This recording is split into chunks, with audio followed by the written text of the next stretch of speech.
Misalkan kita punya pekerjaan, punya suami yang setia, punya anak-anak yang cukup, keluarga yang lengkap, sawah kebun punya, tapi kenapa kadang-kadang di saat-saat tertentu masih terasa sepertinya ada yang hampa seperti itu? Ustaz, mohon penjelasan. Saya serahkan. Ya, auzubillahi minasyaitonirrajim. Bismillahirrahmanirrahim. Assalamualaikum warahmatullahi wabarakatuh. Ya, terima kasih Pak Camat dan sahabat sekalian. Di pagi hari menjelang siang ini diberikan nikmat yang luar biasa. Pertanyaan Pak Camat ini banyak sekali. Ya kan? Yang kedua pertanyaannya pengen bahagia gitu. Ya kan? Jadi orang memahami bahagia itu dari nilai materi atau zohiriyah. Apa sih bahagia itu? Bahagia itu sesuatu dalam hati dan pikiran kepingin punya mobil bagus. Akhirnya suatu ketika keinginan dia dan pikiran dia ingin memiliki mobil. Sampailah di mobil itu, bahagia saat itu. Seberapa lama bahagia punya mobil itu? 1 hari, 2 hari, sebulan, 2 bulan. Habis itu sudah, apa ya? Apa lagi? Sama dengan orang yang kuliah S1, S2, S3 sampai profesor. Bahagia Pak? Apa saya Ustaz? Padahal nilai pendidikannya sampai profesor, dia kan punya harta banyak. Karena mendefinisikan bahagia itu apa yang di hati dan pikiran dan terkabul, itu bahagia zohiriyah. Bahagia itu sebenarnya ada 2, lahir dan batin. Ada seorang tasawuf namanya Syekh Abdul Jilani. Ketika itu seorang syekh di zaman itu, dia sudah terkenal di suatu kota, ahli dalam ilmu fikih. Bagaimana masyarakat memuji dia? Ya, pujian itu termasuk kebahagiaan, ya kan? Kesenangan yang luar biasa, ilmu yang tinggi. Tapi dalam hampa, kok saya nggak menemukan kebahagiaan dalam batin saya? Ini ada masalah ini, ya kan? Nah, ulama-ulama ini akhirnya yang sudah ahli, dia mencari ilmu ke tasawufan, yaitu ilmu dalam diri batin. Pergilah nih ulama yang cukup terkenal di suatu kota Madinah itu, dia mencari ulama yang benar-benar ulama yang bisa mengobati batin dia. Ya kan? Dia sudah terkenal, nggak ada yang nggak tahu, semua hormat salaman dengan dia. Bertemulah dengan Syekh Junaid, seorang tasawuf di abad 800-an Masehi. Jadi jalannya 2 tahun setelah Nabi Muhammad. Ya kan? Jubah yang panjang, pakai ulama besar. Wahai Syekh Junaid, saya pengen belajar lagi. Ya kan? Saya nggak menemukan. Syekh Junaid mengatakan, ilmu sudah tinggi, kau sudah terkenal, sudah ahli, tapi saya nggak menemukan sebuah kebahagiaan yang hakiki, kesejatian saya. Pokoknya saya mau belajar. Nanti kamu nggak kuat ikut belajar saya, kata Syekh Junaid. Syekh Junaid itu gurunya semua tasawuf, belajar dia termasuk Al-Halal dan Syekh Al-Halal Al-Ghazali masuk waktu itu. Nah, akhirnya kata Junaid, boleh seperti itu.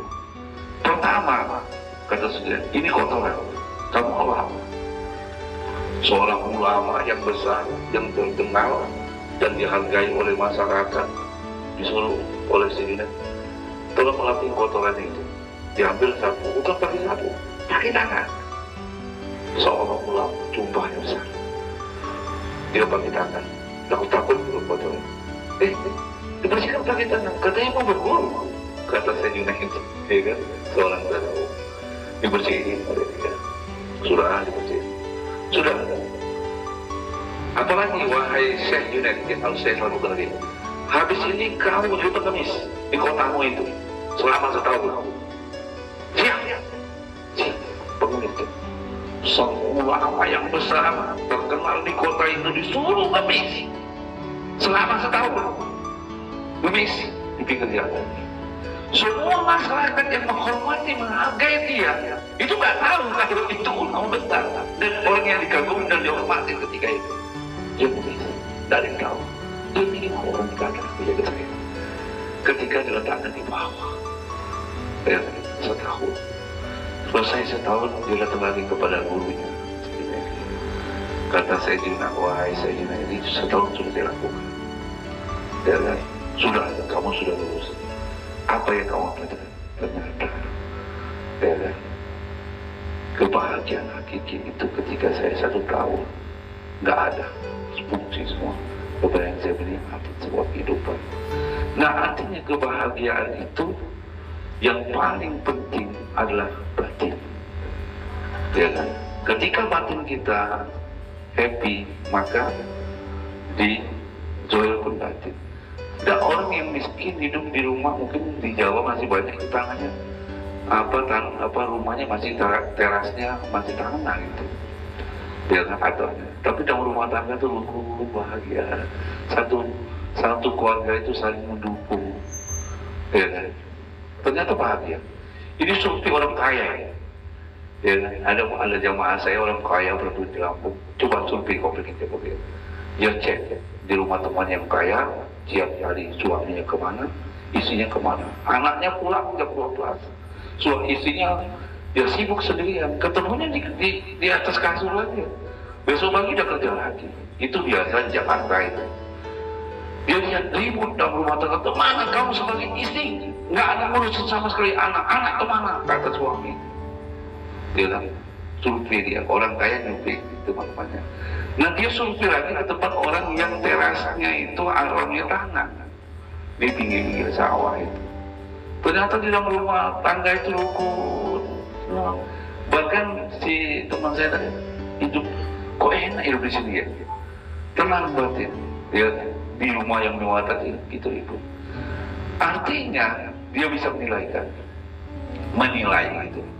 Ternyata ada orang rukun dalam rumah tangga sekata dapat dalam sebuah keinginan. Sebenarnya kebahagiaan itu adalah lahir dan batin. Setiap sepasang ada satu ayat di dalam Quran, ya kan? Kalau kaya lawannya apa? Miskin. Malam, siang, laki-laki, perempuan, terus bayi, buruk. Ini ada satu ayat yang aneh. Coba buka surat 53 An-Najm. Dari baca itu coba 46.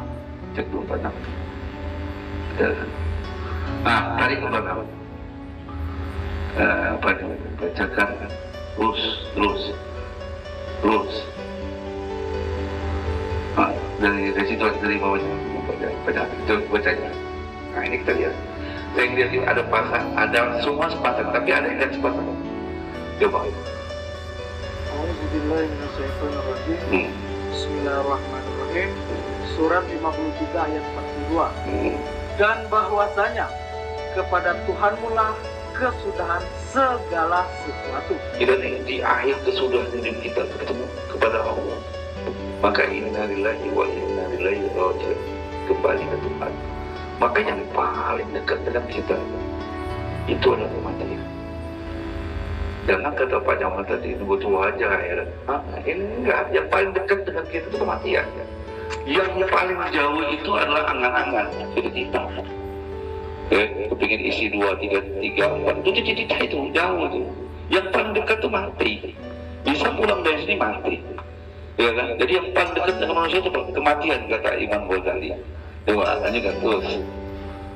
Dan bahwasanya dialah yang menjadikan orang tertawa dan menangis. Jadi ada kita lihat orang tertawa dan ada yang menangis. Semangat. Jadi kalau orang tertawa ya rasanya pasti menangis. Maka orang dulu ngomong gini, jangan ketawa berlebihan, nanti banyak kan orang tua tuh. Ya kan? Kadang kita tuh, nggak apalagi ngeliat teman kita bermasalah, musuh kita, wah ketawa. Nggak ada sampai ke kelongkung ketawa habis-habisan. Tunggu, nangis beneran, ya kan? Ternyata orang tua kita tuh kenapa ngomongnya seperti itu atau bicaranya seperti itu? Ketawa jangan berlebihan, nanti banyak nangisnya. Ini orang tua hasil perjalanan hidup dan pengalaman dibesarkan pada kita. Berarti ketawa itu pasti pasangan tangis. Maka kalau ketawa ya biasa aja, ya menangis ya biasa aja gitu. Jangan ketawa kita lagi ngitukan orang, ketawa berlebihan hati. Ya teman saya ada pengusaha, ya kan, kamu ini menjadi pengusaha tadi, semua dibantuin, wah belum makanya kau susah sekarang ini. Nah akhirnya yang ngetawain kena juga, ya kan, kena 1,5 miliar, saya juga kena juga. Artinya nggak boleh ketawa berlebihan, atau menangis berlebihan juga tidak boleh, seperti itu. Sepasang aja. Jadi kalau ada orang ketawa, pasangannya apa? Menangis. Terus yang kedua aja kan? Dan bahwasanya dialah yang mematikan dan menghidupkan. Jadi kalau ada yang hidup dan ada yang mati, ini pasangan. Hari ini kita hidup, ya pasti kita mati. Cita-cita kita itu pastilah. Mau tinggi apa pasti mati. Maka yang paling dekat kematian. Maka ada yang mati, ada yang hidup, gitu kan? Seperti itu. Itu sepasang. Mati, hidup, bukan juga. Dan bahwasanya dialah yang menciptakan berpasang-pasangan. Berpasang-pasangan, semua berpasang. Ada bayi, ada burung, nggak usah repot-repot gitu. Laki-laki dan perempuan. Laki-laki dan perempuan dari air mani apabila dipancarkan. Oh, cukup ini, cukup gitu kan. Jadi artinya, Anda kita lihat orang itu udah kaya, berduit, mungkin mobilnya bagus-bagus, istrinya cantik, apa tuh? Lebih kaya lagi, berarti belum kaya, karena dia belum cukup. Ya kan? Ada kita lihat di media-media TV, itu orang kaya, penghasil ini, udah jabatan tinggi, tapi karena kurang cukup dia, maka dia cari terus. Maka manusia ini alhaakumut takasur hatta zurtumul maqabir. Manusia akan berhenti kalau harta itu, kalau tanah sudah masuk dalam mulut, berhenti semua. Ya kan? Udah selesai, mau apa lagi? Ya kan? Selama tanah belum masuk ke mulut, ya kan? Ya kan? Belum berhenti dia berdoa, minta kayak ini. Maka kita berdoa, ya Allah berikan saya rezeki dan cukupkan. Ya kan? Cukupkan. Seperti itu. Hari ini saya belajar hampir 8 tahun belajar untuk belajar cukup. Ya kan? Coba. Saya nggak hari ini hidup dengan kehidupan 20% dari hasil saya. Tahun 2012, 20%. Dulu, sebelum 2012, buta ganti saya ngumpul. Buta ganti. Ya kan? Di Jakarta itu udah seminggu 20 juta, 40 juta. Saya di Jakarta tidak menemukan sesuatu, hampa. Akhirnya saya pulang lagi. Nggak bisa sebenarnya. Ada sesuatu yang hilang. Makanya, bagaimana diri kita timbul di dalam hati kita tidak timbul ketenangan. Sudah lengkap, tapi masih hampa dalam hidup. Karena kita hidup untuk dunia. Apa? Dunia. Padahal dunia itu kategorinya nikmati, bukan dicari. Mari kita cari yang benar gitu ya. Surat 28 ayat 77. Jadi salah kalau nyari dunia, nggak bisa cari dunia itu. Tuhan itu tidak terbalik. Tuhan turut nikmati dunia, bukan mencari dunia. Banyak nggak orang cari dunia, cari rezeki siang malam tapi nggak bisa nikmati? Banyak. Hah? Banyak nggak? Jadi Tuhan tuh mengatakan mencari rezeki apa nikmati di dunia ini? Menikmati dunia, bukan mencari rezeki. Kalau mau cari kebahagiaan negeri akhirat, coba cari. Bismillahirrahmanirrahim. Dan carilah pada apa yang telah dianugerahkan Allah kepadamu, kebahagiaan negeri akhirat. Kebahagiaan negeri kita kan mindset kita ketika bicara akhirat itu jauh banget. Akhirat itu tidak kau pernah lihat, tidak kau bisa sentuh, tapi kau bisa rasakan. Itu namanya apa? Batin. Apa? Jadi yang membuat manusia itu punya uang banyak, lengkap semuanya, karena batinnya yang tidak tersentuh, batinnya tidak ada rasa, seperti itu, ya kan? Jadi carilah negeri akhirat diri kita itu. Akhirat jangan jauh, dekat sekarang akhirat itu, ya kan? Karena batasan manusia itu kok disuruh cari negeri akhirat. Ada negeri akhirat itu ialah akhir, ya kan? Dari akhir daripada kehidupan ada kehidupan lain tuh akhirat sebenarnya tempatnya. Tapi akhirat sudah jalan, itu batin. Tidak bisa kamu lihat. Tunjuk aja orang-orang ada yang pernah melihat akhirat. Kamu akhirat di mana? Hah? Ada. Dari Nabi Adam sampai sekarang itu aja kita hidup di bumi ini. Akhirat itu yang nggak bisa kamu lihat, ya, cuma bisa kamu dengar akhirat gitu ya. Yaumul akhir, ya kan? Ya kan? Nah seperti itu. Jadi akhirat itu nggak bisa kamu lihat, nggak bisa kamu pegang, tapi bisa kamu rasakan. Coba malam pertama begitu bahagianya, ya kan? Bahagia, terasa kan? Terasa. Coba ulang lagi ke malam pertama, nggak ketemu. Makanya laki-laki cari perempuan lain, mau cari yang pertama itu, ya kan? Karena enak itu. Maka Tuhan bilang carilah negeri akhirat. Terus, dan janganlah kamu melupakan bahagiamu dari kenikmatan duniawi. kau cari akhirat, tapi jangan lupakan kenikmatan dunia. Contoh, orang tiap hari ke masjid loh, ngumpul ke masjid. Hartanya dibuang, jalan kaki ke masjid itu jauh. Itu nyari apa? Kebahagiaan? Karena itu kalau nggak ke masjid, ya, Ustadz katanya nggak sholat bro, rasanya kurang tenang. Nah itu akhirat tuh. Tapi kan Tuhan ngomong jangan lupakan, masa kau ke masjid Agung Pemawang pakai jalan kaki? Hah? Nah itu mencari akhirat, kebahagiaan batin, tapi jalan kaki. Bukan seperti itu, lo punya motor, lo nikmati motor itu. Itu maksud Tuhan tuh ya. Ya kan?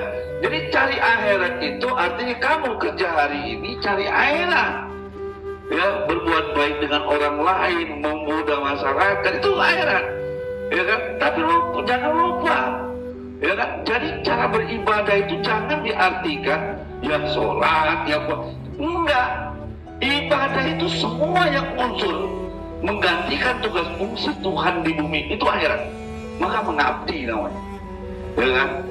Kamu tulis dengan ikhlas, coba kamu sedekah kepada orang lain, itu akhirat. Nah, ketika kamu lihat teman kamu, kamu bantu, tolong teman kamu dalam kesusahan, terus kamu bantu. Suatu ketika teman ini sukses dan berubah hidupnya, kamu bahagia kok. Aku senang melihatnya. Itu batin. Seperti itu. Nah, maka Tuhan bilang carilah negeri akhirat, tapi jangan lupa kenikmatan dunia. Ya kan? Mentang-mentang beribadah ke masjid, udah pakai motor keliling, pakai motor, udah kata Ustaz cari akhirat, makan yang sederhana aja, sederhana aja, tiap hari makan tipis, tahu gitu. Belum aja lo mampu beli itu, ya kan? Jadi nikmatin. Nah, apa sih nikmat dengan rezeki? Yang disyukur itu rezeki, nikmat loh, bukan rezeki ini. Ada orang sakit, apa bedanya rezeki dengan nikmat? Yang harus kita syukurkan nikmat. Rezeki, ada orang sakit rumah sakit, temannya datang bawa makanan, itu rezeki, buah, mangga, anggur, itu sakit, lihat alhamdulillah, ini pak, alhamdulillah sedikit rezeki. Kata yang sakit, makasih, bisa terima kasih? Enggak, ada tamu yang datang, berkunjung juga bawa anak, gitu kan? Dengan dia, maaf tuh saya nggak bisa bawa oleh-oleh yang tua sakit. Ini apa-apa, kata yang sakit. Nah, ada tuh anggur itu makannya, jadi ini itu beda. Jadi ada nggak rezeki nggak sampai ke mulut? Ada, malah nggak sampai ke mulut, malah sampai ke rumah sakit, ada nggak? Udah rezeki nggak sampai ke tangan, sampai ke mulut, sampai ke istri, malah sampai ke rumah sakit. Tahu-tahu mau, alhamdulillah ada bergaji. Tahu-tahu anak kita sejam kemudian menggaji kalau rumah sakit. Ini tak rezekinya. Jadi rezeki itu beda dengan nikmat. Maka nikmat itu yang berkah, yang bisa kamu makan. Ya kan? Saya gaji kamu honor 500 sebulan. bisa jadi nikmat. Ada gaji 3 juta nggak sama sekali nikmat. Sibuk bayar hutang aja. Ya kan? Pusing dia, aduh. Lah buktinya ada teman, ada. Nah, saya tanya dengan ini aja, yang praktek aja ya. Chandra kau kerja di mana? Di Damkar. Damkar. Honor apa? Ini aku tunjukkan aja. PHL. PHL. PHL memesan di Palembang. Gaji berapa PHL? 24. Banyak nggak PNS utang dengan tinggal? Banyak. Kan PNS utang dengan PNS. Ya, banyak. Cerita, ya kan? Saya tanya, Chandra, gajimu 2 juta dengan istri dan anak 1 cukup? Logikanya cukup nggak? Tidak cukup. Nggak cukup. Logikanya nggak cukup. Tidak cukup. Dan istrinya honor jadi guru, gajinya berapa? 700 sebulan. 700 sebulan. Jauh loh, jauh. Pertanyaan saya dengan Chandra, ini kan contoh, nggak usah ya kan? Ini mingat nih menurut saya, ya kan? Setiap bulan dia ikut untuk kami, tapi komandan ngomong, ketika dengan komandan kita pelajari, ya kan seperti itu. Untuk ongkos sehari-hari cukup nggak? Tidak cukup. Nggak cukup. Tapi dapat di luar dari situ, lebih dari cukup nggak? Lebih dari cukup. Lebih dari cukup. Artinya ada rezeki yang dia bukan dari tergaji, ya kan? Bahkan teman-temannya itu minjem duitnya dia. Ada bisnis jam. Tidak ada. Nah ada. Dan dia pulang, ini anak beri uang dengan istri saya. Siapa kata lu? Kayaknya dari istri saya 100 ribu. Sedekah. Ini juga sama. Dia ikut sial saya, nggak saya bayar. Saya bayar nggak? Tidak ada. Kau rokok dibelikan oleh dia. Kau kajian kan? Alhamdulillah. Saya bingung, duit dari mana dia? Artinya, inilah keluarga. Saya nggak ngomong ke saya jadi guru waktu itu. Nikmat dengan rezeki beda. Ya kan? Seperti itu. Nah, bagaimana menikmati? Maka orang tua tuna makan nasi itu coba dia bersihkan. Jangan dari 1-2 nasi itu yang bisa kita nikmati dan menjadi berkah. Oke. Nah, Tuhan bilang cari negeri akhirat, tapi dunia ini nanti. Kenapa? Karena dunia ini hanya paling bisa diwara, 7 tidaknya. Maka wow. Coba aku nanya dengan Pak Camat. Pak Camat nongkrong di kecamatan Udang. Nongkrong si masyarakat juga. Kira-kira bentar kan? Pak Camat tugas besok sebulan saya suruh nongkrong aja. Seperti camat beneran, kebanyakan orang nggak ngurusin ini lapor kira-kira happy ya? Happy, saya tahu benar orang yang bergerak itu dia melihat di sesuatu masyarakat itu kenikmatan sendiri, ya kan? Dari kantor seperti itu. Kita orang gerak melihat orang itu beda. Ada orang mbak kita ke bapak kita, mak, abah, bentuklah pegawai itu, dia kan masih kan pegawai, masih kan kerja, udah gerak, masih dia mau nyapuin, itu orang tua. Karena biasa kerja, nah di kerjaan dia itu sesuatu yang dinikmati. Beda dengan kita, kalau kerjaan kita hanya untuk cari makan. Nah itu bedanya, maka galau terus. Jadi kerja itu dinikmati, ya kan? Wajah. Bismillahirrahmanirrahim. Sesungguhnya kehidupan dunia hanyalah permainan dan senda gurau. Yang punya awal loh bukan saya. Ini apa? Ini yang mau menjadi anak gurau, ya? Nah, anak gurau aja. Lu aja kan? Dan jika kamu beriman dan bertakwa, Allah akan memberikan pahala kepadamu. Jika kamu beriman dan bertakwa, Allah akan memberi pahala. Apa pahalanya? Dan dia tidak akan meminta harta-hartamu. Jadi kalau kita beriman dan bertakwa, diembek nggak harta kita? Tidak, dapat gaji 3 juta, Tuhan lembek. Apa? Anak kita masuk rumah sakit, 3,5 juta. Min apa plus? Min. Kamu nggak galau? Ya kan? Ya kan? Tahu-tahu nengkuk istri kita, nyampak dari jambu. Turun, ya kan? Masuk rumah sakit, baru pegang duit 5 juta digaji, ya kan? Namanya itu, belum itu utang. Jadi artinya Tuhan mengambil itu gitu loh. Ya, jika kamu beriman dan bertakwa, pahalanya apa? Allah tidak mengambil harta. Ngambil harta macam-macam. Masuk rumah sakit, ditipu orang. Jadi kalau ditipu orang itu bukannya apa-apa. Tuhan menyuruh setan, si penipu, untuk nipu lo. Cuma lo nggak sadar. Karena kita menganggap Tuhan itu Tuhan itu punya dua sifat loh, baik buruk. Ketika dia meletakkan hukum ini, bagaimana Tuhan mau menguji ini orang baik atau benar? Diuji melalui sistemnya, yaitu setan.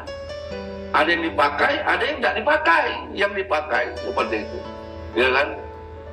Kemarin temanku itu gajinya 7 juta sebulan, tapi karena tergiur bisnis, ya kan, dengan 10% tadi, dia ajak teman-temannya, dia merasakan modal itu.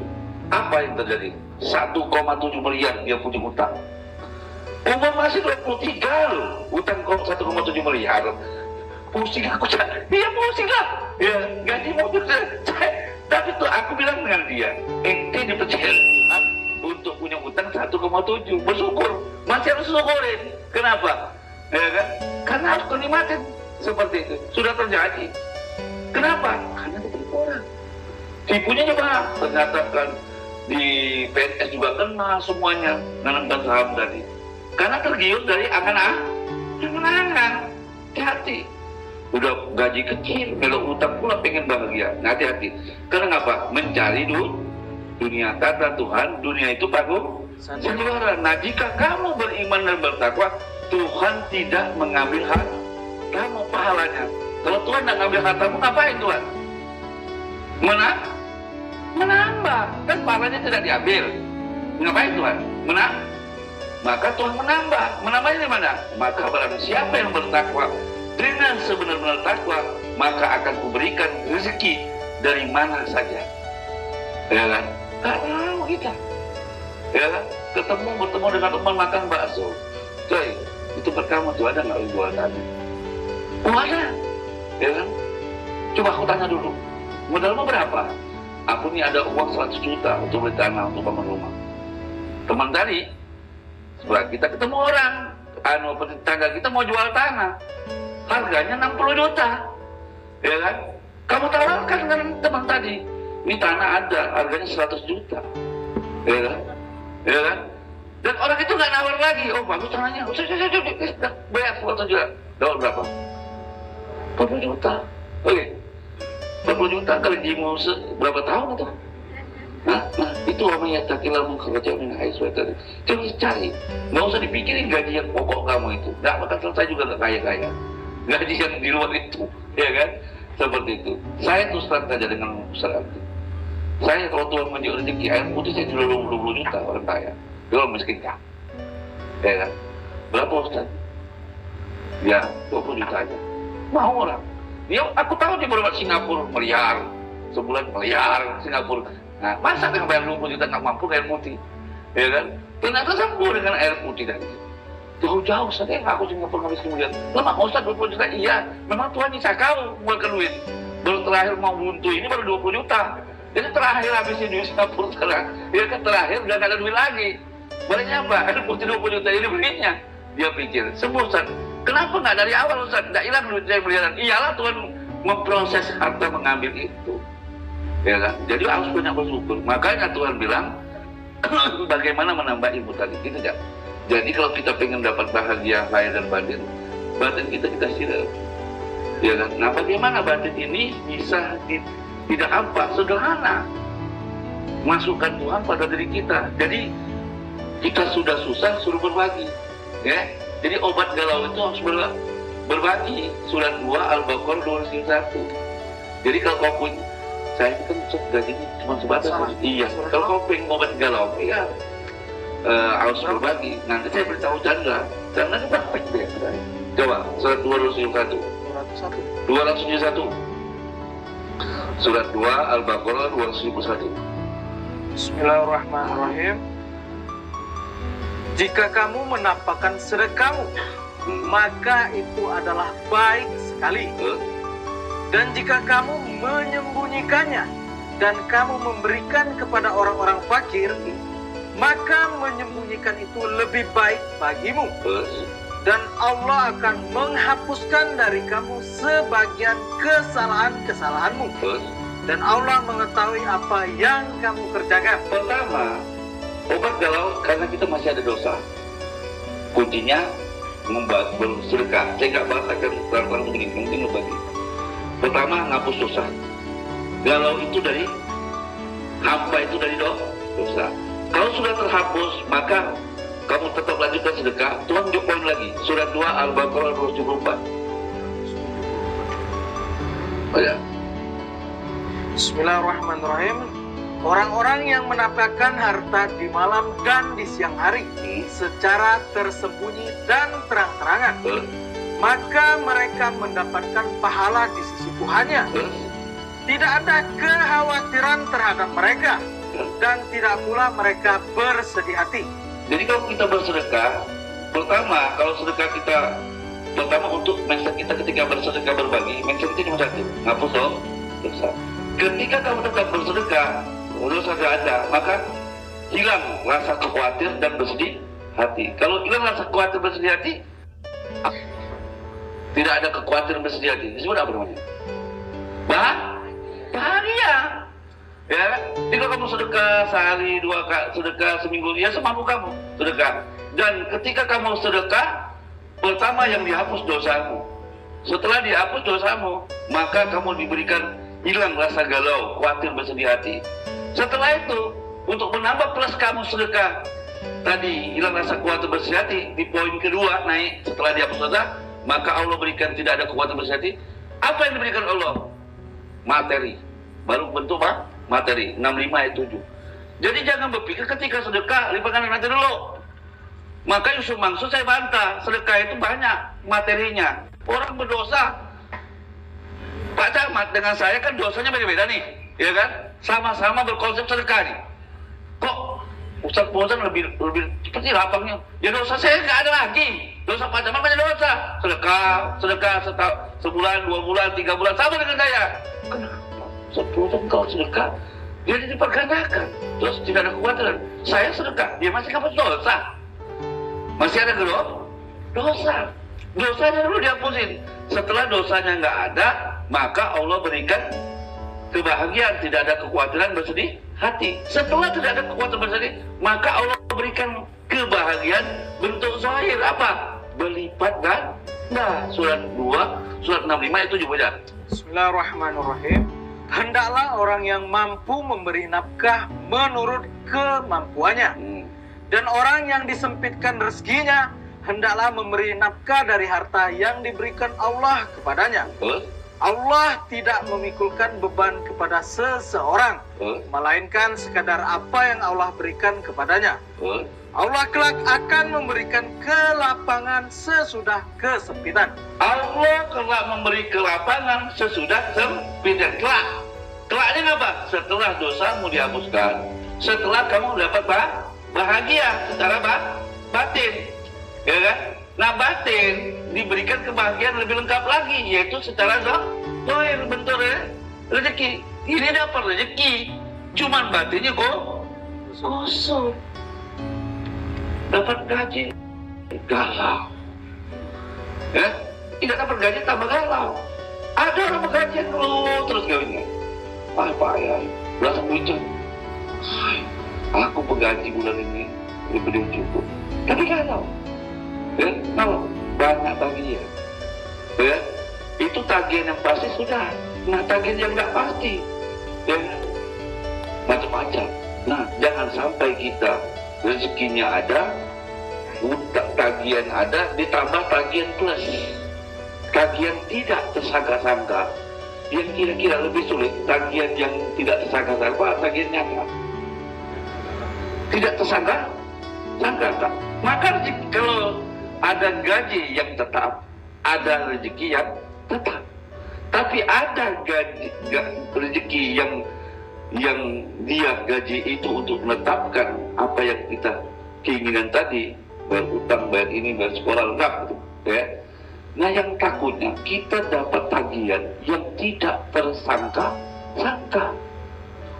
Tahu-tahu anak kita masuk rumah sakit 15 juta. Hah? Nggak bisa itu pakai kredit. Bisa pakai kredit kayak motor. Nggak bisa, harus dapat itulah 15 juta. Terpaksa. Apa? Jual. Kalau ada yang dijual. Kalau nggak ada yang dijual. Hah? Utang berlipat. Ya kan? Itu pun kalau utang boleh, kalau pinjam 15 juta. Tapi balikan. 20%. Tambah galau.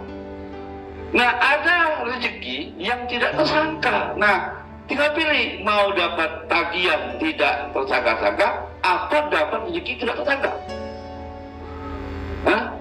Nah, orang-orang ini dapat rezeki yang tidak tersangka.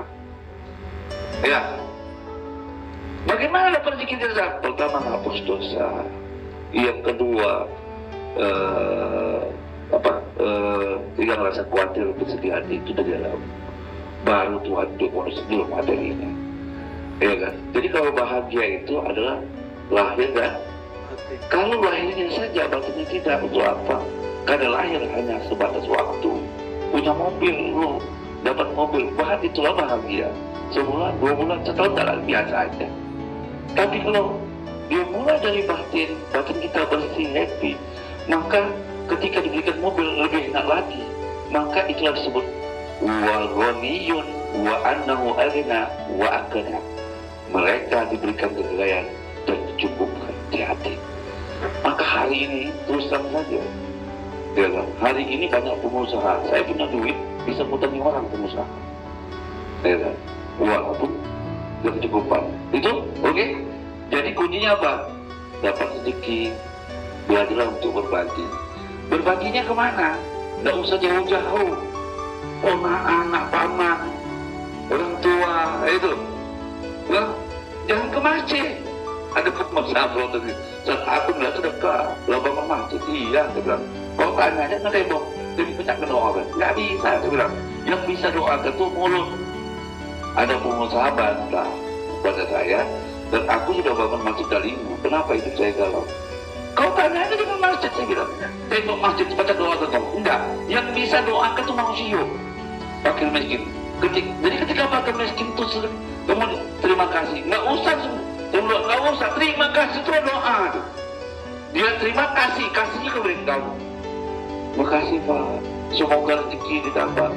Itu tambahan itu. Terima kasih sudah nyambut doa. Pengusaha itu, gue pikir masuk akal kan. Nah sekarang lu kayak nih. Biasa nyumbang masjid ratusan juta, sekarang saya minta 20 juta saja, pecah 20.000, dipecah 20 juta menjadi 20.000 dimasuk ke dalam. Kau sedekah keliling, apa di angka tengah? 10 juta aku sanggup. Kenapa? 10 juta aku sanggup. Ternyata sedekah itu sulit. Orang kaya itu dia ngetok 1.000 semen, gampang, ya kan? Nah ketika masuk ke fakir miskin, pergi ke ini, pergi ke apa, gubuk-gubuk, itu yang susah. Jadi camat itu sebenarnya susah, bukan nongkrong aja keliling berarti masyarakat itu. Ada yang susah pula, itu camat beneran. Ya, bupati apalagi seperti itu.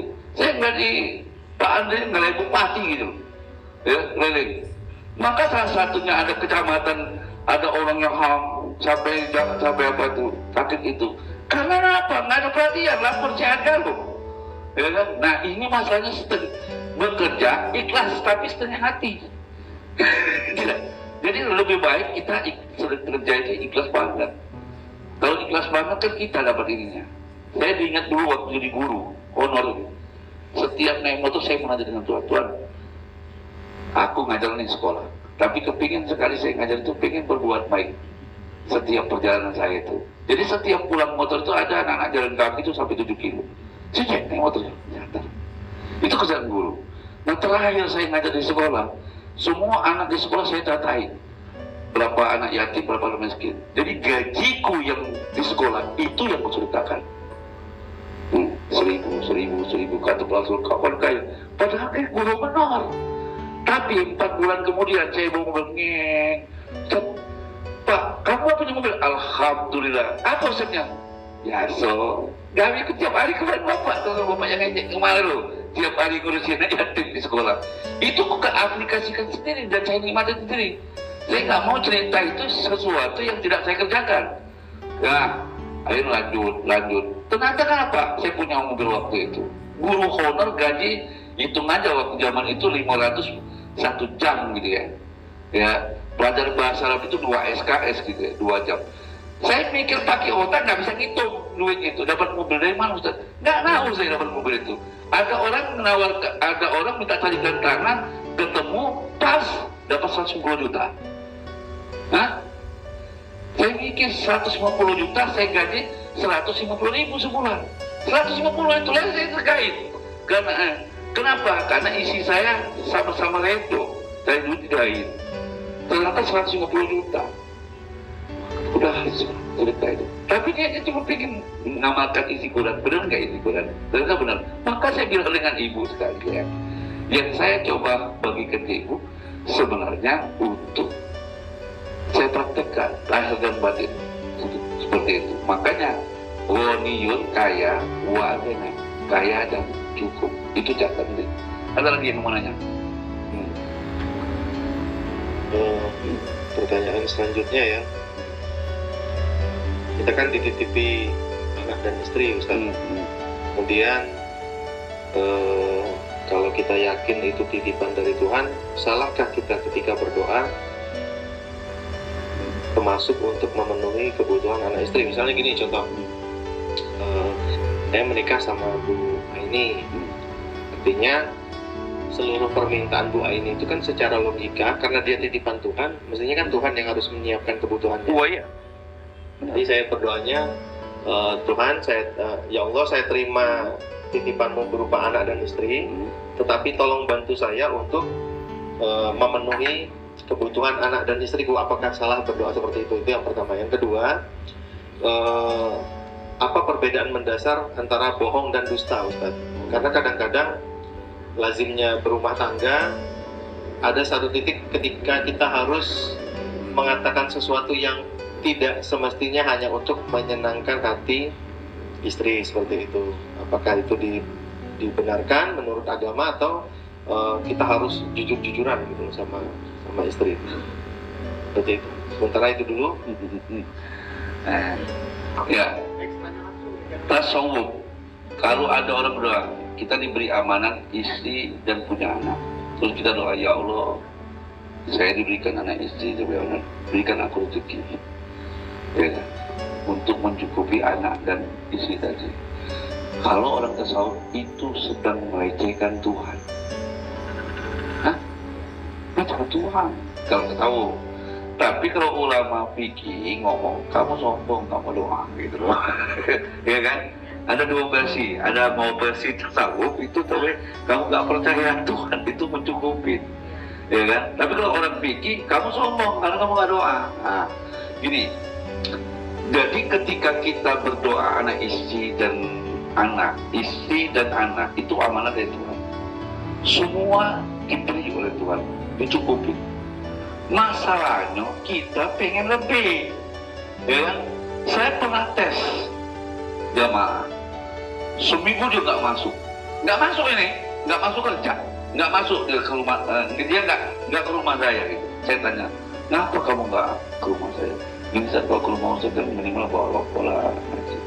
Jadi selama itu kemana seminggu? Nggak kerja Ustaz. Nggak kerja di sini, nggak kerja. Saya tanya, rokok Ustaz. Makan. Terus isi, kamu nggak kerja seminggu? Iya. Bisa makan, itu mencukupi. Ya, cukup. Tuhan itu mencukupi.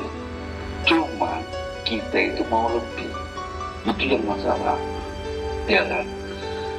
Ketika Tuhan menciptakan manusia, menjadikan anak, Allah yang mencukupi. Nah, kalau kita pengen lebih, lain caranya. Apa yang kau lakukan? Kalau cuma untuk anak istrimu, cukupi. Nah, masalahnya istrimu punya keinginan lain. Dari minta rumah, minta yang lain. Kurang besar. Pak, rumah sebelah itu sama-sama sekantor masa itu. Keinginan, ya kan? Keinginan inilah yang membuat neraka sebenarnya, ya kan? Contoh, dia gaji 4 juta, ya. Untuk ukuran pemerintah gaji 4 juta itu cukup, bahkan lebih. Oke? Karena keinginan tetangga tadi dilihat dan didengar, punya mobil, kredit mobil, dia kredit mobil, kredit mobil. Pas pula dikumpul, DP-nya ada hanya 15 juta, ya kan? Apa 5 juta? Kreditlah mobil, ya kan? DP 15 juta tadi kumpul sama kak tetangga punya mobil, ya kan? Nah, mamanya ngumpul ke 15 juta hasil kumpulan duitnya selama bulan gaji. Sudah, masa kalau dengan tetangga? Kakak, bapak kan gajinya nggak lebih tinggi. Sudah, kena 3,5 kredit Alfansa aja per tahun. Tinggal berapa? Tinggal 1.500.000. Ya kan? Ini belum bersayap, ya kan? Belum anak, belum istri, belum anak, belum celaknya, belum kondangan. Seminggu 3 kondangan, ya kan? Belum yang lain-lain. Jadi dia kerja payah banget, ya kan? Nah ini keinginan Hawa tadi. Keinginan itu Hawa. Hawa itu panas, maka menjadi neraka. Ya, dia belum tahu dengan keinginan ini paslah 5 juta cukup-cukupan. Tapi kan saya bilang ada tagihan yang tidak bisa kau tunda. Ya? Namanya tagihan dadakan, ya kan? Ketemulah di bulan ke-6 bayaran mobil. Tagihan dadakan, yaitu anak masuk rumah sakit, butuh duit 10 juta. Kira-kira 2 bulan mobil itu nggak terbayar itu, ya kan? Sudah 2 bulan, karena mau tempat lain. Seharusnya rumah tangganya sakinah mawaddah dengan bentuk yang luar biasa, akhirnya memaksakan diri. Gaji 5 juta, minimal anak istri itu punya motor 2. Udah itu aja. Nikmati dulu, ya kan? Nah, nanti proses Allah cita-cita lanjut seperti itu. Nah, itulah sebenarnya Allah mencukupkan. Nah, ketika keinginan. Nah, kita pahami ya. 66 ayat 6. Ku anfusakum wa ahlikum nar. Nar itu api. Coba 66. Lu mikir neraka itu kaget, maka itu sekarang. Ya kan? Ya, neraka itu bukan kaget, sekarang. Nah, coba baca 66 ayat 6. Bismillahirrahmanirrahim. Hai orang-orang yang beriman, peliharalah dirimu dan keluargamu dari api neraka. Narun itu api. Ya. Narun itu api. Api itu apa, Pak? Maka rumah tangga kalau sudah bermasalah, dia akan narun. Suami nggak betah, panas sama rumah ini. Nah, panasnya bukan nih suasananya mau telinga, mulut, dengar panas. Betahnya ke tetangga sebelah. Apalagi orang ngopi, ya kan? Aku betahnya di rumah tidak tahan, kalau panas terus semua. Jadi betahnya kopi. Apalagi yang banyak cantik gitu kan? Ya, seperti itu. Nah ini narun, ya kan? Nah sebenarnya ampusakum di situ, jagalah dirimu, jangan bicara alikum jauh. Ampusakum itu termasuk istri, anak, keluarga, itu berpengaruh. Ya kan? Oke, suaminya itu ahli ibadah, dia bisa menangkan diri. Oke, isinya kena gitu ya isinya. Hah? Woi kau ini ke masjid tuh, hati harus lain. Nah apa Tuhan tahu kan? Atau si istri tadi, ya kan? Mana makan? Akhirnya betah di mas. Betah di masjid daripada di rumah. Kadang apa di rumah? Dia sakit terus. Ya kan? Belum anaknya muncul. Nah, ampusakum itu adalah minimal nih ampusakum, belum alikum. Ampusakum ini diri kita, suami, istri, dan anak-anak. Ini harus dijaga energi ini seperti air. Kenapa orang miskin itu, orang yang saya bilang belum tadi, ada bapak, ibu, anak-anaknya, dia tanah, kerasnya tanah, rumahnya gubuk, tapi ada mayat dalam. Karena mereka memahami satu sama lain. Oke, artinya materi kita membangun kebahagiaan itu dari luar dulu atau dari dalam? Ampusakum itu di dalam, ya kan? Ampusakum di dalam. Baru ahlikum, keluarga.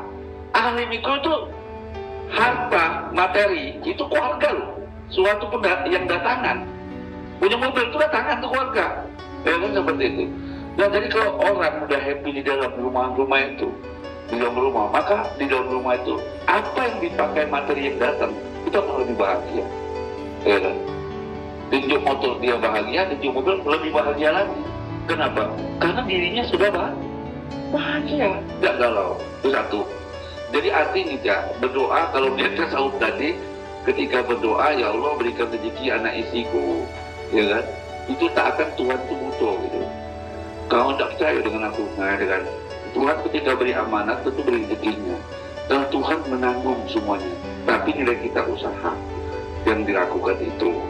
Nah tinggal kita minta ya Allah, nilai usaha itu dia begini, logikanya gini, dapat. Apa yang kau kerjakan sesuai hasilnya, apa yang kamu sesuaikan. Jadi artinya ketika kerja kamu besar, amanah besar, maka lebih besar. Seperti itu. Contoh pengusaha, saya punya anak buah pengusaha. Jadi pengusaha ini semua anak buahnya 50 orang. Saya bilang dengan pengusaha, 50 orang itu berdoa loh. Menangis juga ya Allah berikan untuk kita ada isinya. Kenapa pengusaha dititip duitnya? Kamu cuma bagikan saja. Pengusaha. Maka timbul jangan sampai karyawan atau buruh keluar tingkat berapa gaji sebelum tingkatnya muncul keluar gaji, karena titipan rezeki itu di lewat pengusaha tadi. Nah pengusaha dapat 20% dari nilai gaji.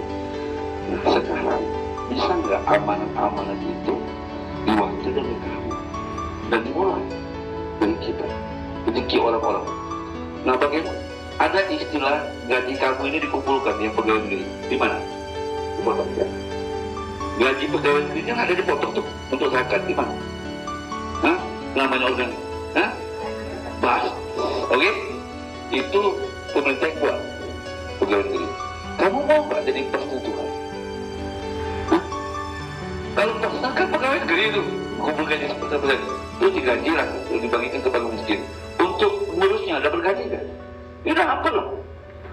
Hah? 5 orang dapat gaji semua itu, pasti kita semua. Hah?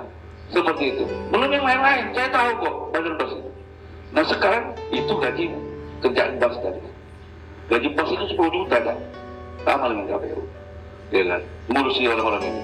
Nama ada apa? Bagi itu kaca sosial, tapi dia dapat gaji juga.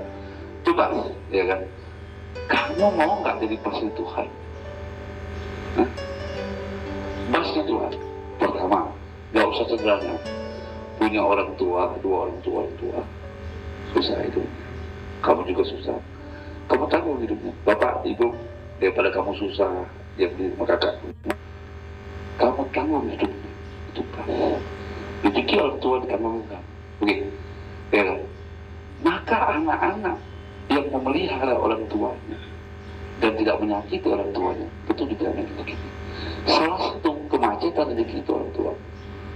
Karena kita hormat orang tua. Itu. Yang kedua, ya kan, ada nggak anak yatim dari paman? Kamu tahu? Itu pas. Kamu akan titip rezeki. Nah, ketika Tuhan kamu sudah percaya bahwa kamu layak untuk bagi bas, maka rezeki orang itu ngalir ke kamu semua. Kalau kamu pelihara ada di tatanamu anak yatim 10 orang, kamu ditanggung 10. Nah, kamu pegang amanahnya. Yang di mana ketua, di luar dari kamu dapat 20% dapat. Misalnya Tuhan titip 100.000 satu hari, Tuhan titip dengan kamu untuk bola tadi. Berarti 20.000 kamu dapat. Kalikan kalau kamu nanggung. Saya berani tes, coba saja, ya kan? Saya mempraktekkan ini gaji nggak tetap, gaji Allah bisa lah. Gaji kamu Allah bisa. Makanya orang nanya gaji saya bilang, alhamdulillah gaji saya 10 juta, 20 juta gaji saya. Nggak ada juga. Ya kan? Tapi Tuhan cukupkan. Ya, minta ini dicukupkan. Anak saya kuliah. Ya kan? Sekolah tetap berjalan sekolah. Ya kan? Maka orang nanya status apa kerjaan? Nggak ada. Ya kan? Kalaupun dakwah ya jelas dia dapat opini. Bahkan saya ketika dakwah pun nggak main seperti apa. Betul mikir apa. Saya berubah seperti mengikut itu. Seperti itu. Oke? Itu yang jadi artinya semua cukupin rezeki itu yang diberikan kepada kita. Nah yang kedua tadi apa tadi?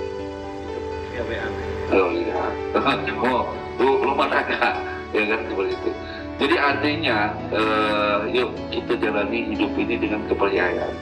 Tip untuk menjadi orang sukses, ya 2 ayat silakan baca, dicatat, direnungkan. Tip menjadi orang sukses di dalam Al-Quran. Surat 23 ayat 111. Pokoknya sukses saja, pokoknya menang, gitu ya. Sukses itu menang, ujung terakhirnya menang. Coba. Bismillahirrahmanirrahim. Sesungguhnya aku memberi balasan kepada mereka di hari ini. Hari ini bisa ketemu besok hari ini, bisa sebulan ketemu hari ini.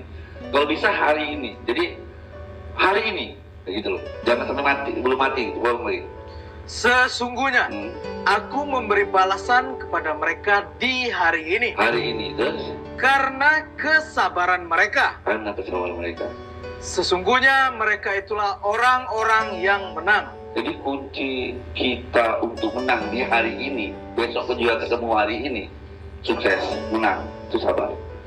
Sabar itu apa? Sabar, bukan begitu. Definisinya banyak-banyak tuh sabar itu. Sabar itu ada 3 di dalam surah 9 atau bahkan 20. Isi sabar. Ya, isi sabar itu ada 3 di situ. Bukan sabar, tubuhnya orang kepengen sabar, bukan gitu. Ya, sabar itu di dalam sabar itu ada 3 poinnya. Coba untuk menang. Orang-orang yang beriman. Beriman di dalam sabar itu ada keimanan, keyakinan. Maka ditanya, kamu yakin nggak ketika lulus? Insya Allah, batin nggak yakin? Yakin.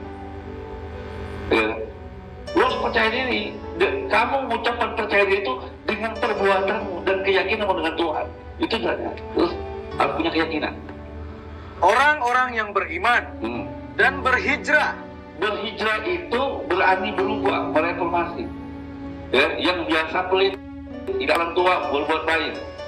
Ya, yakin dia pengen lulus, tapi orang tua bentak. Yakin dengan lulus, tapi dengan orang dia pelit, tak baca seperti itu. Harus berani hijrah, berubah keadaan kita kemarin.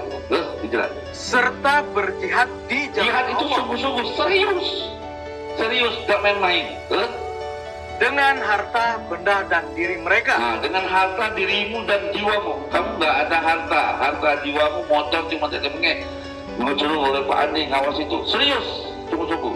Aku dipikirkan serius Tuhan, yakin lulus. Dengan kerja aku, dengan hijrah aku, dan aku mengikhlaskan diri. Gitu loh. Terus Adalah lebih tinggi derajatnya di sisi Allah. Dan itulah orang-orang yang mendapat kemenangan. Jadi isi sabar itu ada keyakinan, beriman, ada mau perubahan. Ya kan? Yang ketiga yaitu sungguh-sungguh baik harta maupun jiwa untuk merubah, untuk dalam perubahan itu. Nah, 23 sabar itu ada orang yang menang. Bukan main-main sabar itu. Datang, misalnya sabar. Ada orang datang terlambat. Kawan datang jam 7, jam 8, di jam 10. Itu sabar. Bukan. Itu namanya. Kalau tidak sabar, kan enak tak? Jam 10 dia itu. Wih, kau tidak sabar. Aku nggak tahu. Kenapa? Sabar itu sungguh-sungguh, serius. Tepat waktu. Itu sabar. Sabar, kamu kurang sabar. Kenapa hidupmu seperti kurang sabar? Berarti kurang sungguh-sungguh, kurang yakin, dan kurang jihadnya. Itu makna sabar, ya kan?